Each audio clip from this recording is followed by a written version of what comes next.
அண்மை செய்தியை பார்த்துக் கொண்டிருக்கிறோம். தாவேக்கு ஆட்சி அமைக்க ஆதரவளிப்பது தொடர்பாக 4 மணி நேரமாக சிபிஎம் ஆலோசனையில் ஈடுபட்டிருக்கிறது.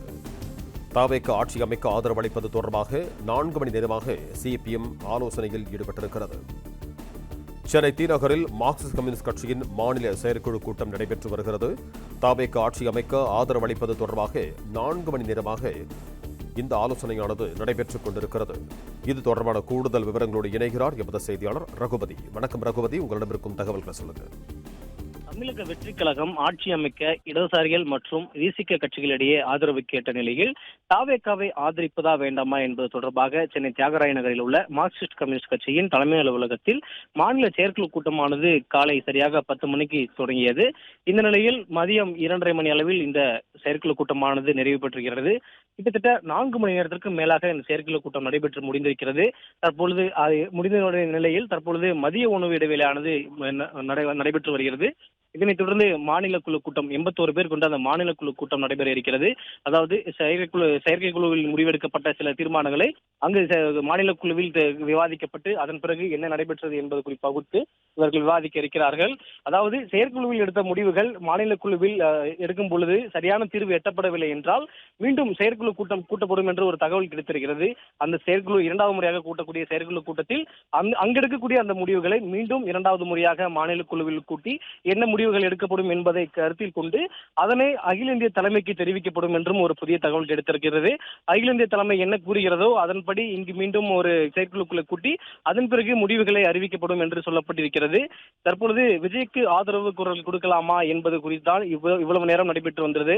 குறிப்பு சிலர் அவருக்கு வெளியிலிருந்து ஆதரவு கொடுக்கலாமா என்பது குறித்தெல்லாம் விவாதிக்கப்பட்டதாக சொல்லப்படுகிறது. அதே போல் சிபிஎம் மாநில செயலாளர் சமூகம் தலைமையில் தான் இந்த 4 மணி நேர இந்த செயற்குழு கூட்டமானது நடைபெற்றது. இதன் பிறகு மாநில குழு உறுப்பினர்கள் ஒவ்வொருவராக தற்போது வர தொடங்கி இருக்கிறார்கள். இந்த 4 மணி நேர விவாதத்தில் என்னவெல்லாம் விவாதிக்கப்பட்டது என்ற ஒரு சிறிய தகவலும் நமக்கு கிடைக்கப்பட்டிருக்கிறது. அதே போல் திமுக தரப்பிலிருந்தும் சில இடதுசாரிகளுக்கு திமுக தலைவர்கள் அழைத்து பேசியதாகவும் கூறப்படுகிறது, தகவலானது கிடைச்சிருக்கிறது. அதே போல் தாவேக தரப்பிலிருந்து தொடர்ந்து இடதுசாரி கட்சி தலைவர்களுக்கு தொலைபேசியிலோ தொடர்பு கொண்டு பேசியதாகவும் கூறப்படுகிறது. இந்த தகவலானது நமக்கு கிடைக்கிறது. அதே போல் தாவேகாவிற்கு எந்த நிபந்தனைகளும் இல்லாமல் வெளியில் இருந்து ஆதரவு கொடுக்கப்படலாம் என்றும் சிலர் கருத்து தெரிவித்ததாகவும் ஒரு தகவலானது கிடைத்திருக்கிறது. இந்த நிலையில் தான் இந்த 4 மணி நேர செயற்குழு கூட்டத்தில் விவாதிக்கப்பட்டதாகவும் சொல்லப்படுகிறது. இதன் பிறகு இந்த மதிய உணவிற்கு பிறகு மீண்டும் மாநில குழு கூடப்படுகிறது. 81 பேர் கொண்ட இந்த மாநில குழுவில் தொடர்ந்து விவாதிக்கப்பட்டு, அதாவது செயற்குழுவில் எடுக்கப்பட்ட முடிவுகள் பற்றி இந்த மாநில குழுவில் விவாதிக்கப்படும். இங்க மாநில குழுவில் விவாதிக்கப்பட்டு அகில இந்திய தலைமைக்கு தெரிவிக்கப்படும். அதன் பிறகு அவர்கள் சொல்லக்கூடிய நிலைப்பாடு என்ன என்று குறித்துதான் மீண்டும் ஒரு செயற்குழு கூட்டி அங்கு அவர்களுடைய நிலைப்பாடு என்னவென்று தெரிவிக்கப்பட்டு அதன் பிறகுதான் நமக்கு என்ன முடிவுகள் எடுத்திருக்கிறார்கள் என்று அதிகாரப்பூர்வ அறிவிப்பு வரும். இதன் நிலையில்தான் விடுதலை சிறுத்தைகள் கட்சியின் தலைவர் தொல் திருமாவளவன் நாளை பத்திரிகையாளர்களை சந்தித்து இவர்கள் என்ன நிலைப்பாடு என்று தெரிவிக்குவதாக இருந்திருக்கிறார். அதே போல் இவர்களுடைய செயற்குழு கூட்டமும் சிபிஐ செயற்குழு கூட்டமும் தற்பொழுது நிறைவு பெற்றிருக்கிறதாக ஒரு தகவல் கிடைத்திருக்கிறது. இவர்களுடைய மாநில குழு மதியத்திற்கு மேல் நடைபெற இருக்கிறது. இவர்களுடைய முடிவுகளும் நீண்ட நேரம் செல்லக்கூடிய ஒரு வாய்ப்பு இருப்பதாகவும் சொல்லக்கூடிய ஒரு நிலைமை ஏற்பட்டிருக்கிறது. அதாவது அந்த மாநில குழுவில் நீண்ட நேரம் விவாதிக்கப்படும் என்றும் சொல்லப்படுகிறது. இதனால் இரவு வரை இந்த விவாதங்கள் சென்றால் நாளை திருமாவளவனோடு ஆகிய 3 பேர் இணைந்து இந்த செய்தியாளர் சந்திப்பில் அவருடைய நிலைப்பாடு என்னவென்று தெரிவிப்பார்கள் என்று சொல்லப்படுகிறது. ஏனென்றால் இதற்கு முன்பாகவே நாங்கள் இடதுசாரிகளோடு சேர்ந்து ஒருமித்த கருத்தோடு தான் எங்கள் முடிவுகளை அறிவிப்போம் என்று திருமாவளவன் கூறியிருந்தார். இந்த நிலையில் நாளை மூவருமே சேர்ந்து இந்த பத்திரிகையாளர்களை சந்தித்து அவர்களுடைய நிலைப்பாடுகள் என்னவென்று தெரிவிப்பார்களோ என்ற ஒரு கேள்வி எழுந்திருக்கிறது. இந்த நிலையில் தான் இந்த செயற்குழு கூட்டத்தில் 15 பேர் உறுப்பினர்கள் இருந்திருக்கிறார்கள். அதே போல் ஒரு அரசியல் தலைமை குழு உறுப்பினர், 2 மத்திய குழு உறுப்பினர் என மொத்தம் 12 பேர் இந்த செயற்குழு கூட்டத்தில் கூடி கிட்டத்தட்ட 4 மணி நேரத்திற்கு மேலாக விவாதித்திருக்கிறார்கள். செயற்குழு கூட்டத்தில் அந்த எடுக்கப்பட்ட முடிவுகள் குறித்து அதாவது நம்ம ஆதரவு வழங்கலாமா வேண்டாமா, அப்படி வழங்கினால் எதற்காக வழங்க வேண்டும், அப்படி வழங்கவில்லை என்றால் ஏன் வழங்கக்கூடாது போன்ற பல்வேறு காரணங்களை முக்கியமாக வைத்து இங்கு இந்த விவாதிக்கப்பட்டதாகவும் கூறப்படுகிறது. அதே போல் விஜய் அவர்கள் மத்திய அரசை வலுவாக எங்கேயுமே பேசாத நிலையில் அது ஒரு முக்கியமான விவாத பொருளாகவும் இங்கே நடைபெற்றதாகவும் கூறப்படுகிறது.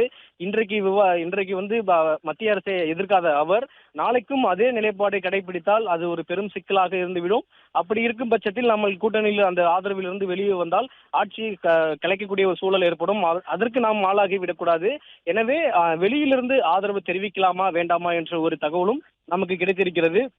அதே போல் ஆதரவு கொடுத்தாலும் அமைச்சரவையில் இருந்து ஆட்சியில் அதாவது ஆதரவு கொடுத்தால் அமைச்சர் பதவியை வாங்காமல் வெளியிலிருந்தே நம்ம ஆதரவு கொடுக்க வேண்டும். ஏனென்றால் ஆளும் கட்சியாக இருக்கும் பொழுது சில சில திட்டங்களோ சில செயல்பாடுகளோ எதிர்த்து குரல் கொடுக்க முடியாது என்ற சூழல் ஏற்பட்டால் இந்த மாதிரி பிரச்சனைகள் எல்லாம் ஏற்படும் என்று இடதுசாரிகளின் எண்ணமாகவே இருப்பதாகவும் சொல்லப்படுகிறது.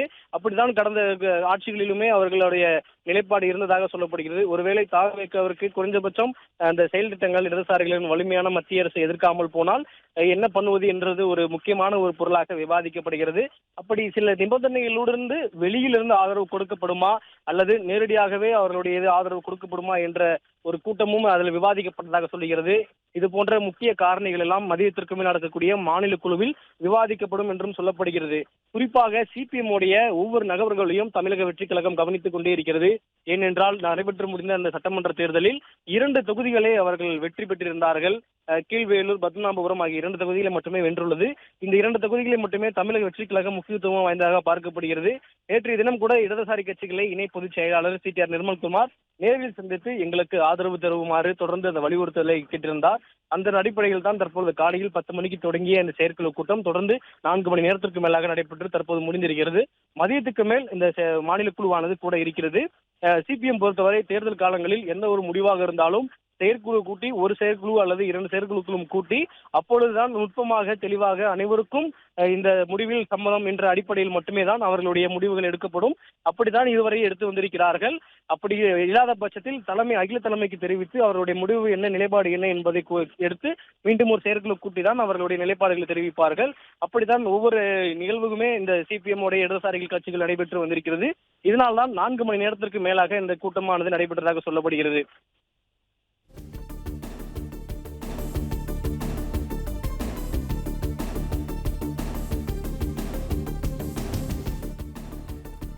நன்றி ரகுபதி, உங்க தகவல்களுக்கு. பிளே ஸ்டோர் மற்றும் ஆப் ஸ்டோரில் இருந்து பாலிமர் செயலியை QR கோடு மூலம் பதிவிறக்கம் செய்யுங்கள். செய்திகளை உடனுக்குடன் பெறுங்கள்.